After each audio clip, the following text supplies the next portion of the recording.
রাধে রাধে বন্ধুরা, আজ আমি আপনাদেরকে বানিয়ে দেখাবো নোনতা সামাই বা সামাইয়ের উপমা। এই নোনতা সামাইটা আপনারা বাচ্চাদের টিফিনেও বানিয়ে দিতে পারবেন। বাচ্চারা খেতে খুবই খুশি হবে।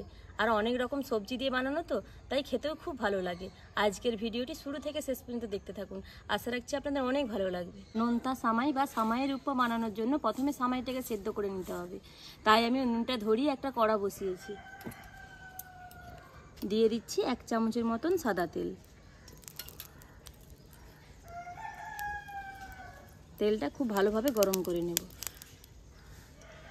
তেল খুব ভালোভাবে গরম হয়ে গেছে। এখানে আমি 1 প্যাকেট সামাই নিয়েছি। বাজারে 2 রকমের সামাই পাওয়া যায়, একটা ভাজা সামাই আর এরকম একটা সামাই পাওয়া যায়। আমি এখানে এই উপমা বানানোর জন্য সাদা সামাইটাই নিলাম।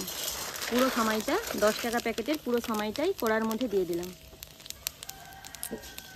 হালকা আঁচে বেশ কিছুক্ষণ সামাইটাকে ভেজে নিয়েছি, তবে খুব একটা বেশি ভাজা যাবে না। এবার দিয়ে দিচ্ছি 2 কাপের মতন জল।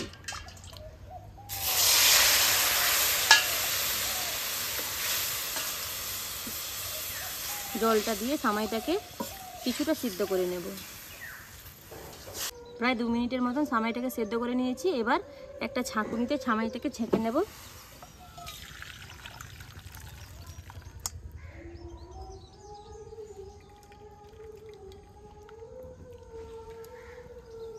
ছাঁকুনিতে সামাইটাকে ছেঁকে নেওয়ার পর একটু ঠান্ডা জল দিয়ে ধুয়ে দেব।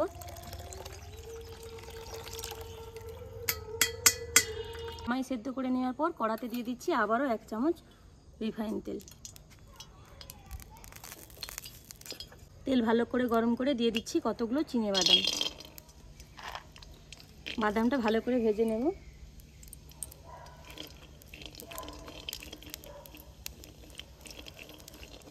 বাদামগুলো ভেজে তুলে নিয়েছি। দিয়ে দিচ্ছি আবারও 1/2 চামচ রিফাইন তেল। তেল ভালোভাবে গরম হয়ে গেছে। দিয়ে দিচ্ছি 1/2 চামচের মতন কালো সরষে।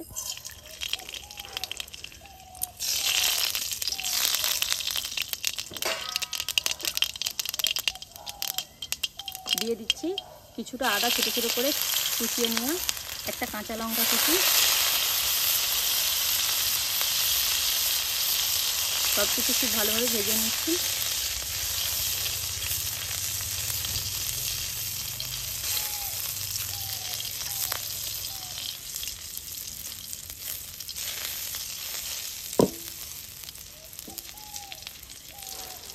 আদা আর কাঁচা লঙ্কা সর্ষেটাকে ভেজে নেওয়ার পর এখানে কিছুটা কারি পাতা নিয়েছি, দিয়ে দিচ্ছি তেলের মধ্যে।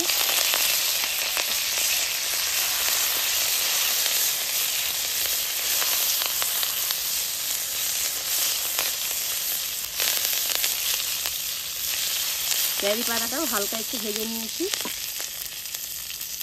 এরপর দিয়ে দিচ্ছি পেঁয়াজ কুচি। একটা বড় সাইজের পেঁয়াজ ছোটো ছোটো করে কেটে নিয়েছি, দিয়ে দিচ্ছি। পেঁয়াজটাকেও হালকা করে ভেজে নেব। আজকের এই নোনতা সামাই বানানোর জন্য আমি যেই সবজি নিয়েছি খুব একটা ভালোভাবে ভাজার দরকার নেই, হালকা ভেজে নিলেই হবে। পেঁয়াজটা 2-4 বার নাড়াচাড়া করে নেওয়ার পর দিয়ে দিচ্ছি হাফ আলু কাটা। হাফ আলু আমি ছোটো ছোটো করে কেটে নিয়েছি। অর্ধেকটা গাজর ছোটো ছোটো করে কুচিয়ে নিয়েছি। কিছুটা দিচ্ছি মটরশুঁটি আর অল্প একটু দিচ্ছি ক্যাপসিকাম। সবজিগুলো একদম হালকা আঁচে হালকা ভেজে নেব।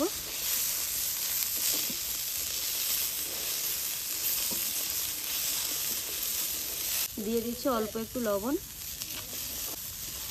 অল্প একটু লবণ দিয়ে হালকা নাড়াচাড়া করে একটা ঢাকনা চাপা দিয়ে সবজিগুলো সেদ্ধ করে নিতে হবে। যেহেতু এখানে কোনো সবজি আমি সেদ্ধ করিনি আগে থেকে, তাই হালকা আঁচে একটা ঢাকনা চাপা দিয়ে সবজিগুলো সেদ্ধ করে নিচ্ছি। হালকা আঁচে নাড়াচাড়া করতে করতে আলু আর গাজরটাকে খুব ভালোভাবে সেদ্ধ করে নিয়েছি। এরপর দিয়ে দিচ্ছি অল্প একটু গোলমরিচের গুঁড়ো। আগে থেকে ভেজে রাখা বাদামগুলো দিয়ে দিচ্ছি। দিয়ে দিচ্ছি 1/2 চামচের মতন চিনি। একবার দুবার মিশিয়ে সেদ্ধ করা সামাইগুলোও দিয়ে দিচ্ছি।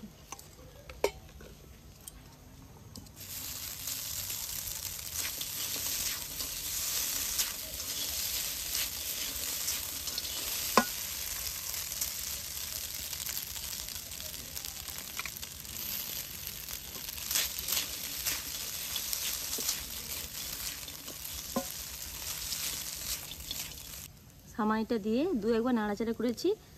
এবার দিয়ে দিচ্ছি অল্প একটু লবণ। লবণ দিয়ে খুব ভালোভাবে মিশিয়ে নিচ্ছি। যেহেতু আগেই লবণ দেওয়া ছিল সবজির মধ্যে, তাই লবণের পরিমাণটা বুঝে সুঝে দিতে হবে। আর একবার খুব ভালোভাবে মিশিয়ে নিচ্ছি।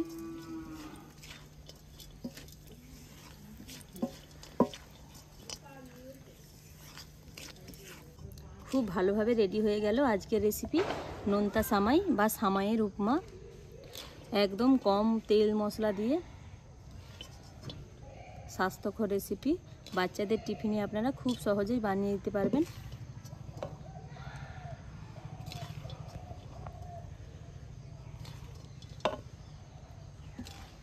আজকের রেসিপি নোনতা সামাই বা সামাইয়ের উপমা কতটা দেখতে সুন্দর হয়েছে দেখুন। দেখতে যতটা সুন্দর হয়েছে খেতে কিন্তু ততটাই সুন্দর হবে। একবার হলেও আপনারা বাচ্চাদের টিফিনে বানিয়ে দেবেন। দেখুন কতটা ঝরঝরে হয়েছে। নোনতা সামাই বা সামাইয়ের উপমা রেসিপি আপনাদের কেমন লেগেছে কমেন্টে জানাবেন।